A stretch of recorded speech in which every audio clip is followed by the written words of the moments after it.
And we are back on this Thursday morning with the Consumer Confidential ahead of the holidays. It is, of course, a time of giving to help those in need. But how do you know that those donations are actually going to the right place? It's a big question. So we sent our senior consumer investigative correspondent, Vicki Nguyen, to find out some answers. And she joins us with a checklist this morning. Hey, Vic. Good morning. Always good to have you.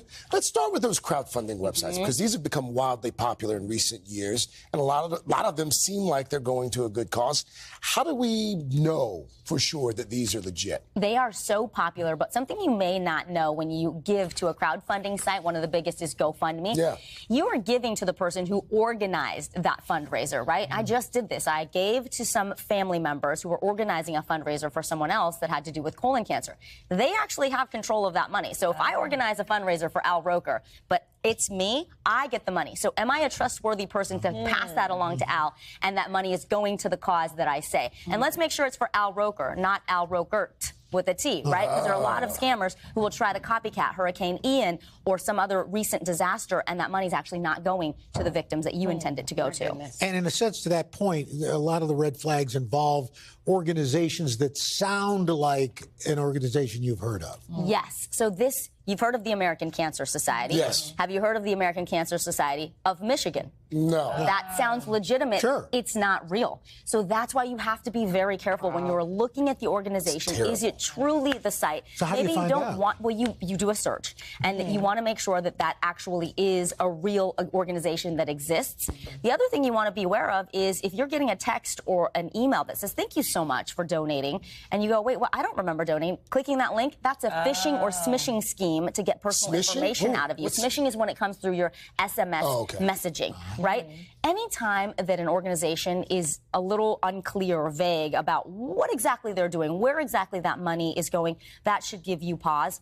And you also want to be wary of anyone who's rushing you. You've got to donate now. And if you donate now, we're going to give you a free prize. We're going to give you an entry into a raffle.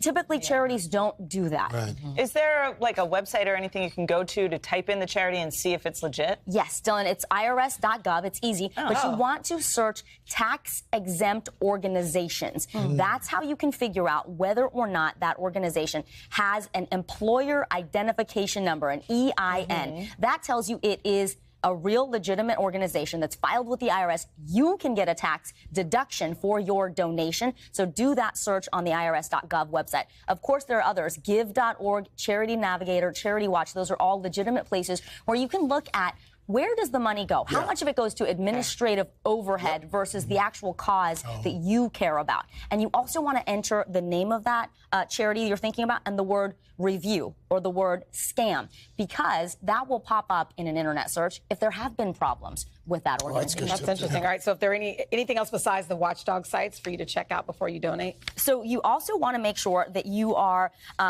cutting out any sort of middlemen. See, a lot of times now it'll say, hey, we're gathering this information or this donation for some legitimate charity. Just go directly to that legitimate charity yourself.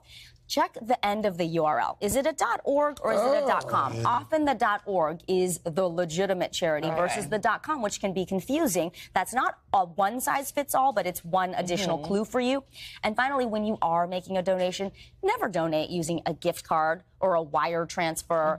That's not legitimate. A real charity will take your credit card or they will take a check. And that's a way that you can get some extra protections if it turns out to be fraudulent. Right. It's a great tip. Yeah. Thank you. Important. And please give if you can. If you're in a position to give this year. There's a lot of good ways to do it. Absolutely. By the way, December 31st, you're cut off if you want to get the tax write-off. That's right. Also, your time is a great, great absolutely. donation. Doesn't require money. Yeah. Thank you for the gift of your time this morning. Thank you for having me.